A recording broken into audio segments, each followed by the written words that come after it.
देख लेते हैं हमारे 1857 के रिवॉल्ट के सोशल एंड रिलीजियस कॉजेज क्या थे। तो बहुत अब 1857 के रिवॉल्ट के कुछ पॉलिटिकल कॉजेज थे, कुछ मिलिट्री कॉजेज थे, कुछ इकोनॉमिक कॉजेज थे, कुछ इमीडिएट कॉजेज थे वो इनफील्ड राइफल वाले, लेकिन कुछ सोशल एंड रिलीजियस कॉजेज भी थे। नाम से ही पता चल रहा है ऐसे कॉजेज जो लोगों को लगा कि नहीं, जो ब्रिटिशर्स हैं वो हमारे सोसाइटी का जो कल्चर है, जो हमारा रिलीजन है, उसको क्या कर रहे हैं, उसको डिसरिस्पेक्ट कर रहे हैं। तो देख लेते हैं सोशल एंड रिलीजियस कॉजेज थे क्या। तो सबसे पहले तो था रिफॉर्म इन कल्चर। हमारे टाइम, उस टाइम पर, अभी हमारा माइंडसेट कुछ और है, उस टाइम के लोगों का माइंडसेट कुछ और था। अभी इस बात को समझो थोड़ा। उस टाइम पर सती प्रथा, डाउडी और सती प्रथा हो गया, डाउडी हो गया, विडोज की रिमैरिज ना होना, चाइल्ड मैरिजेस भी हो जाते थे, छोटे छोटे बच्चों के की शादियां हो जाती थी। आप उस टाइम पे ऐसे ऐसे भी केसेस आप देखोगे जो कि बहुत कॉमन थे कि एक लड़की है, वो भी बेचारी खुद बच्ची है एंड उसको खुद एक बच्चा है, वो बेचारी है भी खुद बच्ची और उसको अपना एक बच्चा है भी खुद का। तो ऐसी चीज़ें, चाइल्ड मैरिज, सती प्रथा, ये सारी चीज़ों में हमारे कल्चर में शामिल थी। तो इस एक चीज़ को हमारे जो एक सोशल रिफॉर्मर थे राजा राम मोहन रॉय, उन्होंने सती प्रथा ब्रिटिशर्स की ही तो हेल्प से ऑब्लिश की थी, बंद करवाई थी। तो भले हमारा माइंडसेट आजकल का कुछ और है, हम समझ रहे हैं कि हाँ, सती प्रथा जो थी हमारे लिए गलत थी, विडोज की रिमैरिज होनी चाहिए थी, हमारा माइंडसेट कुछ और है। बट उस टाइम के लोगों को अगर इतनी समझ होती तो वो क्यों अपने कल्चर में ये सारी चीज़ों को शामिल करते। तो भले ही चीज़ें गलत थी, इस चीज़ में ब्रिटिशर्स ने अच्छा किया सती प्रथा और विडो मैरिज के बारे में काम करके, लेकिन लोगों को लगा कि नहीं, ये हमारे कल्चर को, ये हमारे रिलीजन को डिसरिस्पेक्ट कर रहे हैं, ये हमारे कल्चर को बदल रहे हैं। नेक्स्ट है प्रमोट इंग्लिश एजुकेशन। तो उस टाइम पे हमारे यहाँ क्या होता था, गुरुकुल सिस्टम चलता था,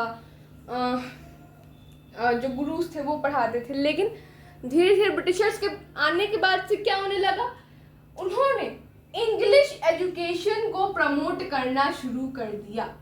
उन्होंने इंग्लिश एजुकेशन को प्रमोट करना शुरू कर दिया था, जिसमें इंग्लिश जो थी कंपलसरी थी। और बेसिकली ये ऐसा क्यों करते थे? पहला बात तो आप ये बोल सकते हो कि उनको अपनी चीज़ों को फ्लोरिश करना था, अपनी लैंग्वेज, अपने कल्चर को उनको फ्लोरिश करना था, थोड़ा प्रमोट करना था। और दूसरी चीज़, इनको उस टाइम पर जो आप एक तरह से नौकर ही मानो, ये इंडियंस को ज़्यादा कुछ समझते थे नहीं। तो ये हमारे यहाँ दूसरे देश से आए थे और इनको इंग्लिश समझ में आती थी, तो इनको इंग्लिश बोलने वाली नौकर चाहिए थे, एक तरह से आप बोलो तो इसके लिए इन्होंने इंग्लिश एजुकेशन लागू कर दिया और जितना भी हमारा गुरुकुल सिस्टम चलता था उसको रिप्लेस इंग्लिश एजुकेशन से ही कर दिया।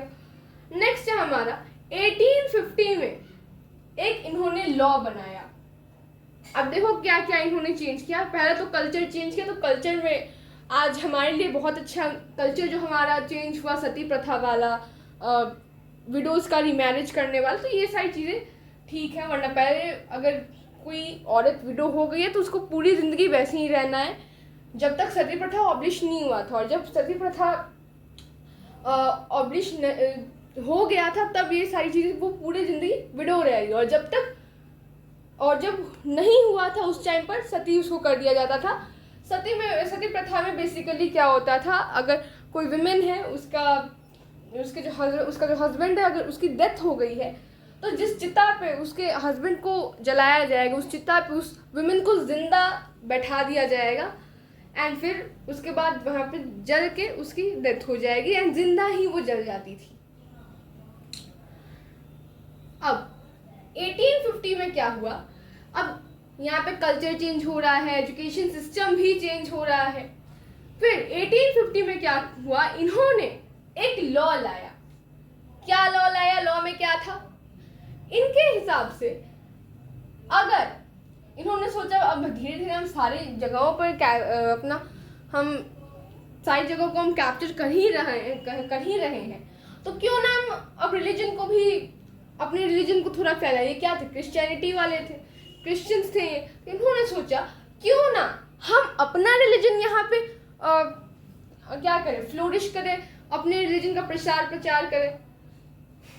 तो इन्होंने एक लॉ बनाया और बोला, उस लॉ में क्या था कि अगर आपको अपने एंसेस्टर्स की प्रॉपर्टी को इनहेरिट करना है, इट मींस आपके एंसेस्टर्स, दादा परदादा पापा, मतलब जो भी आपके पूर्वज हैं, उनकी जो प्रॉपर्टी है उसको आपको इनहेरिट करना है, उसको अपने नाम पे लिखवाना है। अगर आपको अपने पूर्वजों की, अपने एंसेस्टर्स की प्रॉपर्टी को अपने नाम करवाना है, इनहेरिट करना है, तो आप ये तभी कर सकते हो जब आप क्रिश्चियनिटी को एक्सेप्ट कर लो, क्रिश्चियन बन जाओ।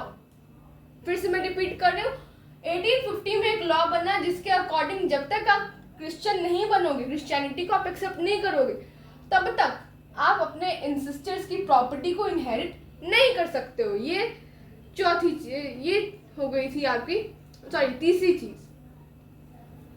फिर चौथी चीज आती है हमारी टेम्पल्स,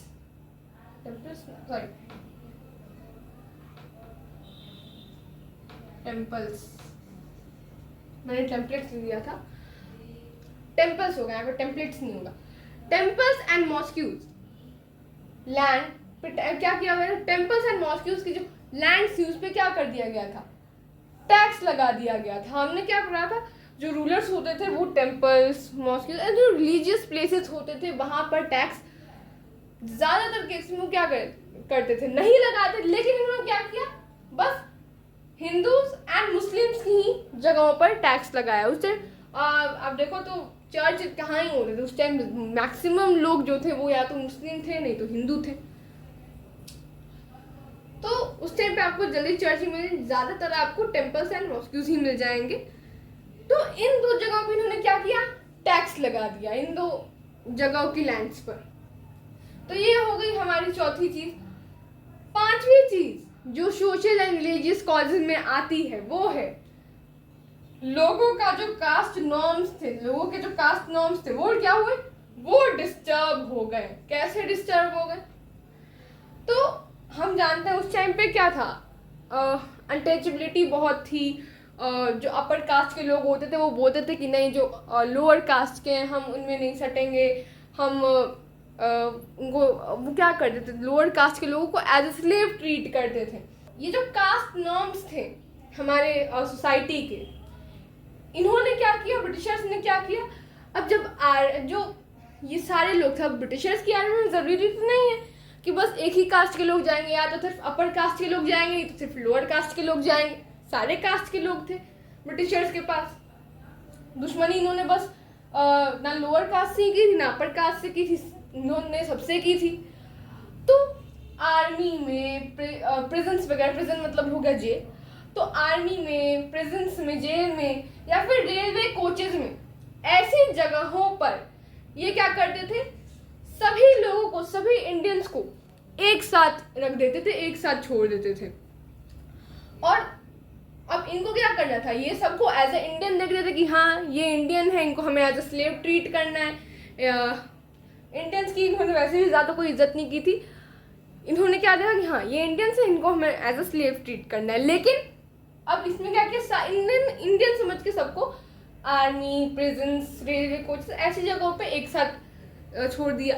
लेकिन जो अपर कास्ट के लोग थे उन्होंने क्या किया, उन्होंने जब देखा कि नहीं हमारे तरह लोअर कास्ट के लोग भी हमारे साथ हमारी कंडीशन में रह रहे हैं, तो उन्हें लगा कि नहीं ये गलत बात है, कि ऐसा नहीं होना चाहिए। तो इसलिए इनको लगा कि नहीं, इनके कास्ट नॉर्म्स जो है वो डिस्टर्ब हो रहे हैं। तो ये हो गया आपका पांचवा रीजन। और आप खुद सोचो कि उस टाइम पर, अब माइंडसेट उस टाइम के लोगों का वैसा ही था। उस टाइम के लोगों का मैं एक चीज़ बोलूँ, भले ही वो इंडियंस थे, लेकिन पहले के लोगों का माइंडसेट, भले ही हमारे पास इंडिया के पास बहुत सारे रिसोर्सेज थे, बहुत सारी अच्छी चीज़ें थी, लेकिन हमारे सोसाइटी में जो सोशल अंडरस्टैंडिंग थी, सोशल माइंडसेट था, वो बहुत एक तरह से बोलो तो अजीब था। वुमेन्स को कुछ समझा नहीं जाता था, लोअर कास्ट के लोगों को कुछ समझा नहीं जाता था। एंड अचानक से जब उन्होंने देखा अपर कास्ट के लोगों ने कि जिस लोअर कास्ट के इंसान को हम एकदम ह्यूमिलिएट करके, मैं ह्यूमिलिएट ही बोलूँगी क्योंकि लोअर कास्ट की इन्होंने कभी इज्जत नहीं की थी अपर कास्ट वालों ने। एंड उन्होंने जब देखा कि हम जिसकी इज्जत नहीं करते वो रेलवे कोचेस में हमारे बगल में बैठ रहा है, प्रिजन्स में हमारे साथ कैद है, आर्मी में हमारे साथ आ रहा है, तो उनको लगा कि नहीं हमारे कास्ट नॉर्म्स डिस्टर्ब हो रहे हैं। तो यही सारे रीजंस थे।